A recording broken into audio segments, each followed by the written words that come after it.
Yeah, good morning. This is Bang Bang Rahal. Um, right, it's about Chelmsford Prison again. Good morning. And what it was, also Chelmsford Prison is a little bit about Albany, because this person that was in Chelmsford Prison with me, and was also in Albany, and I know this guy from the road. Yeah, he was a mate of mine on the road. Until such things happened, it's a big old turnout really. And the guy's name is Togi Ludlow. I got into Albany Prison about 74, 75, something like that. I went to A Wing, and then I went to C Wing, and Togi Ludlow was there. I haven't seen Togi for quite some time because he got nicked. I think he was doing, I'm not quite sure how long he was doing there. It was 7 years, I'm not quite sure, 5 years, something silly like that. Anyway, went there.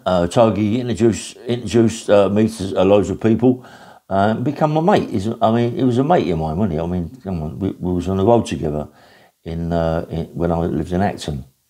So anyway, he looked after me. And Togi used to walk around with some bad people. And when Togi was on a move, you knew someone was going to get plunged up, yeah? He used to move around with 4 or 5 people, and they used to do bits of work for people and get tobacco and a bit of... in them days, there wasn't puff in Albany. It was acid tabs and all that, and Togi used to take acid with all the others. So they used to do bits of work for acid tabs and all that, hurt people, plunge people up. And I remember Togi nicking a geezer called Ronnie Walker, nicking his Rolex Oyster. Fancy getting a Rolex Oyster on a visit and coming into Albany Prison with it. That's crazy. But they nicked Ronnie Walker's Rolex, so don't happen with that. But Togi, one of Togi's games, that when I was in Albany with him, they used to, people's birthdays, used to tie them up, one down, yeah, and then put them in a bath of water. They used to put the big one on the bottom and the little one on top. Well, not always. It was milk. It could, you could be anybody, any size, yeah. But the guy at the bottom would be in the bottom for about a minute. He'd be struggling, and then Togi would turn it over, and the other guy, but it was a little birthday gift for him, and then he drowned. You know what I mean? Togi was absolutely off his nut, mad as they come, but very, very, very dangerous. People might know Togi Ludlow from the road. They know how dangerous he was, yeah. But years ago, before all this, Togi got a big cut from the top of his ear, right round under his jaw, and the cut was about half inch, maybe more than that, wide, yeah. And he got cut by a guy called Teddy Peacock. Teddy Peacock opened him up with a Stanley knife. He knew Togi was very dangerous, but he knew Togi couldn't really have a fight. But when he got a tool, he was very dangerous, and he cut him to pieces, ripped him bad, mate. And Togi was in hospital for about, a day, 2 days. And when he come out, mate, his face was out here. He got cut to pieces. Anyway, so I'm in Albany. I got a lot of trouble in Albany. 1074. Togi's already been shipped out to Chelmsford Prison. I didn't know he was there. He's gone. I got myself a lot of trouble. 1074, moved all around Nixit, around England, and I wound up in Chelmsford Prison. I wound up in Chelmsford Prison in the block, in Chelmsford Prison, but the block was like paradise comparison to where I've just come from. Anyway, Togi was the one that come down and see me. Jack said, the SO let him come down and see me in the block, and he come down and see me, and Togi was a bit soft. He had a bit of a soft heart, Togi, and he nearly cried, mate, when he see me. I mean, I was in such a bad way. Albany, I was 19 stone. I think when he actually see me in Chelmsford Prison, I was about 8.5, 9 stone. So I was in a bat, all black and blue, where they battered me and everything. Yeah, but anyway, that's beside the point. He brought me down a big steak dinner, Togi. The Chelmsford Prison was different kettle of fish. I'm in the block, but the block was like unbelievable comparison to where I just come from. I just said it a minute ago, but it was, yeah. So Togi brought me down my dinner. I couldn't eat it. I only ate a little bit of it. I kept being sick because I couldn't stomach any food yet as such, yeah, because of what happened to me. So I eventually got up in the wing. So I was on the twos, on the ones, no, on the two, sorry. I was on the twos. Togi come in, give me loads of food and chocolates and everything, mate. He really looked after me as a good friend, yeah. As a good friend, Togi Ludlow was to me, yeah. And he used to stand by me, Togi. He was with a guy called Dave Potter. There was him, there was Terry Millman, Lou Swallow. There was quite a few of them, you know, and there was all little dangerous people. Lou Swallow and Terry Millman used to stick together, but with Togi as well, there was a bit of a force, yeah. This little firm used to walk about and plunge people up and do people, yeah. So me and Togi in Chelmsford prison, I wasn't a loner as such, but I was always down the gym. I was always training. I wanted to get back to, try and get back to the size that I was, yeah. And I was trained in there with a guy called Mickey Lawrence. I ain't seen Mickey Lawrence for years, man. He was a powerful body, like crisp body, really an old man, yeah. And someone sent me a comment the other day saying that Mickey Lawrence is still about, you know, and I said, give Mickey Lawrence my regards, send me a comment, you know. I used to like Mickey. And I was trying to think of his name a long time ago, Mickey Lawrence. I was training him all the time. Him and a geezer called Garth and that. Anyway, so Togi in Chelmsford prison, he had the big scar down his face. Togi was an handful. He was always running around for drugs. He was also getting drugs off of Ronnie Bender and people like that. And Terry Millman was getting drugs in, and there was loads of. I mean, Chelmsford prison, there was loads of everything in there, but you still got to buy it. But Togi, everybody respected him, mate. Everybody respected him. Ronnie Bender respected him. Fraser, listen to me. Fraser loved him. The old man Fraser loved Togi Ludlow, you know, because you had young Frasers there. But believe me, the old man Fraser loved Togi Ludlow for the person that he was, the way he was, yeah. I suppose Frank looked at him as similar to what he was, yeah, i.e. as a dangerous person with a knife in his hand, you know. Some people who've got a knife maybe stab you once. Togi's got a knife and stab you 50 times. It's that sort of difference, yeah. And he was just a dangerous man, yeah. Anyway, me and Togi, as I say, we were on the road together in Acton, lived in Acton. Me and Togi in Chelmsford prison. I used to look after Togi, getting whatever he wanted to eat out of the kitchen. If I could get it, he'd ask for it and I'd give it him. Anyway, so I remember like it was, Togi used to come to my cell. I had a beautiful cell, and he used to get me Led Zeppelin, Pink Floyd, The Doors, all them sort of records, you know what I mean? And then we'd be playing them. And Joe Lott, my mate Joe Lott, the big guy, used to play the accordion, and they'd all be singing outside. So you can't sing, but they're always singing, you know, try to sing. And Frankie Fraser and Joe Lott didn't get on at all. Frankie Fraser didn't like Joe. But Joe was a big man, mate. He killed Frank, hit him, but that never ever happened, you know. But Togi with Joe, they was always laughing and joking. Nice people, mate. But both dangerous people, you know. I mean, people were going to say to me in the comments, "Oh, dangerous," but they were dangerous people. Togi Ludlow, mate. No matter what he was, when I go through this, he was a mate of mine at that time. There's things he could have done to me that he didn't, anyway. But so Togi eventually goes. I don't think he was definitely there for what's the names when they come, Sid Vicious and that, when that lot come in, what do you call it? Anyway, when they come in, sorry mate, first in the morning, you know, you had like Sid Vicious and that little firm come in. What was he called? Come on, help me out. What was he called? Help me out. Anyway, Sex Pistols, that's it. Sorry mate, this first thing. He was definitely there for Sex Pistols, and he was definitely there for the ballerinas, because I can remember them all being really, really smart. You know what I mean? Even aftershave they put on and all their best clothes. I was the same. We're all the same there, but I was a lump as well. So I only have a T-shirt on, I'm showing all the muscles off and all that, as you do.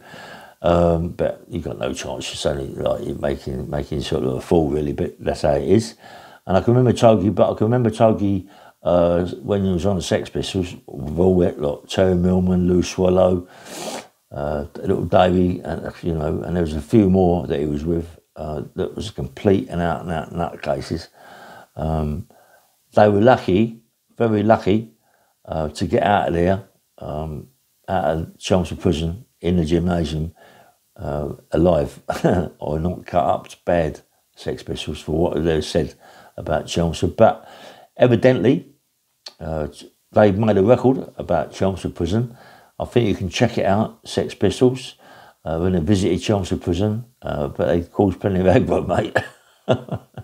Yeah, do you know what?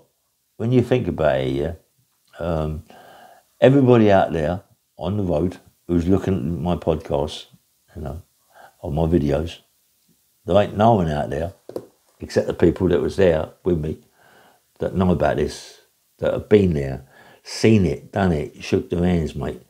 There ain't anybody. They might hear about it and they might go on the videos or the podcast and talk about it because they hear about it from Google it, but they ain't been there, mate. They ain't been there. They ain't touched these people. They don't know these people. I've been there, touched them, talked to them. So that's the difference, you know what I mean? I've been there, mate, and it's fantastic to have all the memories of them people that was there, all the Ludlows, the Richardsons, the Crays, everybody. There's everybody. I've been around them, yeah, and touched them, talked to them, not touched them like that, but talked to them, shook their hands, and sat down at dinners with them, cups of tea, sandwiches, and all that sort of thing. And it's the same. I'm going to do one about Cliff Fields. It's the same with Cliff and all that little lot. Everybody talks about Cliff, but no one's been with Cliff. There ain't no one out there. They might talk about him because they've got it for Google or YouTube or them sort of things, and they talk about him, but they've never been with him, mate. I've been with this geezer. I used to sit down with these people and have breakfast and working with these people, Jimmy Tibbett, I'm working with these people. And that's what I've got over everybody on YouTube. No one's done it, mate. I don't care. They ain't done it. They ain't been there. It's me. Anyway, I'm at Chelmsford. No one was at... maybe, mate, I don't know if Mickey Lawrence was there when the fire was there at Chelmsford Prison. I'm not... If he is, give me a comment, Mickey. There aren't many people alive today that was there. Maybe the Frasers, young David and Patrick. He definitely, Ronnie Bender, he died, didn't he? I don't know about the old man Tibbs, he died. But young Jimmy was there when the fire was there, I think, I'm not quite sure. I think he was. But there ain't many. And what memories I've got, eh? Good memories, mate, eh? Anyway, yeah, so I'm with Togi. Listen, he's my pal. He's my mate. I was sticking by him. If anybody was going to hurt Togi, I was with him 100%. So anyway, you've got Doors, you've got Led Zepp, you've got Pink Floyd's, you've got all these albums, yeah? So Togi brings them into me. He must have had it in his mind what he was going to do. He brings it into me. This is Christmas time. I've got my record player, I've got a Pi record player, and I'm playing these records, and I'm thinking to myself, what, a bit heavy for me. I'm not into that. I'm into the Motown and them sorts of things, yeah? John Holt and all that, Everyone's got Holt records in prison. That was one of the most important records going, Holt records. Was it John Holt, I think? Yeah, John Holt, yeah. Anyway, so it's Christmas. I've got to go to see the kids in the visiting room with the vicar and all that. It's their party. I'm going there. I put my hand up for it, volunteered. I'm there. I was in the kitchen. Asked me to go. I'll go, boom. I think the old man Tibbs was there, Ronnie Malloy was there. There's a few people there with the kids, helping kids out. It's nice, isn't it, They all come from orphanages and all that. Anyway, so Togi has got hold of me with Dave Potter and Terry Millman. They're all laughing. Terry didn't like it, but Terry, it was Christmas, we had a drink, just talking. And Togi went, come on, have a bit of puff. I went, no, don't touch it. And he wasn't Wasn't none of that grass. Wasn't none of the sensimanias and all that crap. There wasn't none of that. It was all solid, yeah. So he went, come on, have some. I said, no, I don't want none. He had this little brass pipe thing, yeah. He went, come on, have a lot. Have one way. Come on, have a puff, mate. It's Christmas, come on. So he gave me it, put this bit of black on top, and take it down as far as you can, you know. He conned me, mate. They conned me out of it. It was more like nothing in that, you know what I mean? But it was, I went, oh, how'd you feel? I went, no different, mate. I said, how are you supposed to feel? I felt good then. I thought, yeah, I'm puffing gear here and it doesn't affect me. I'm tough, yeah. Oh, he said, now one more. Come on, before you go, you got to have one more. And he gave me this stuff. And I remember, they put it on the pipe and there's a lump. It was quite a square lump and it had white line going through it. So I said to him, what's that white line? He said, it's under the paper. But it was opium black. Well, they got that, and I don't know what he got it through Ronnie Bender. And all of a sudden, they give me it, take it down. Mate, it was like me hitting the moon.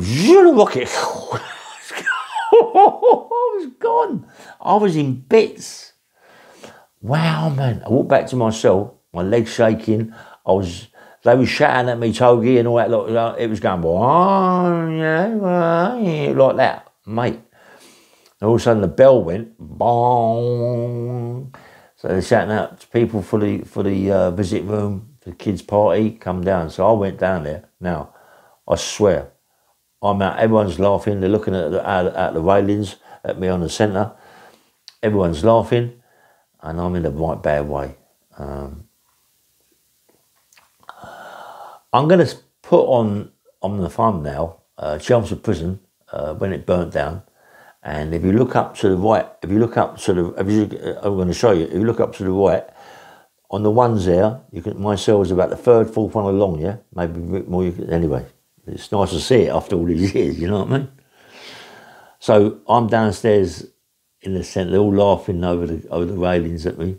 And I don't know why I'm coming to go, I'm on the right bad one. I just about walk. I'm petrified, but we got to walk through this tunnel to the visiting room, yeah? And it's, it's like an alleyway, yeah? And you've got the gates that going on to the visiting room. Visiting room was new to the prison, yeah? So get out the other side, I'm in a bad way. Everybody's talking to me who knows that I'm on it, yeah?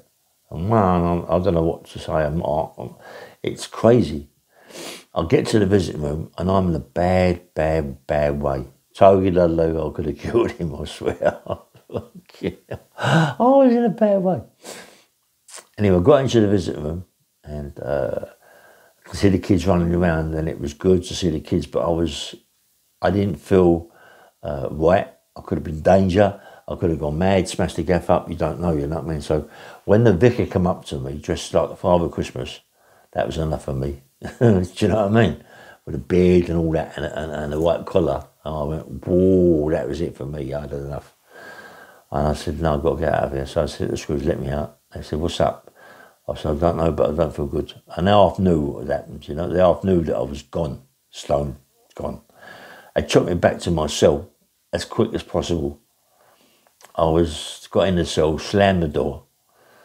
I just sat there. And all of a sudden, Togi Ludlow shouts through the thing, that lot, hello, mate. All that noise and shit. I was in a bad mate. Togi went to me, put the records on, Led Zeppelin and all that.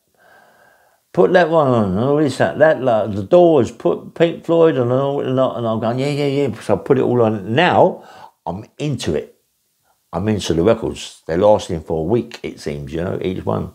And I'm into it and I'm really, cool, this is the business. But as I'm laying down, I'm looking at all the things I've got hid in my cell.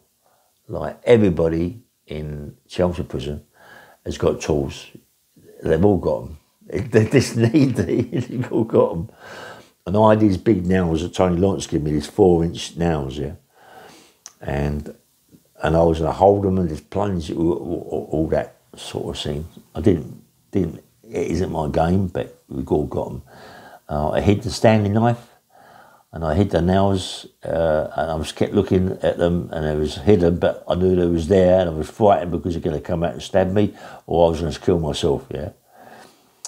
So I'm in my cell, all the noise of the record players, and everybody shouting for the spy at me, and I thought, do you know what?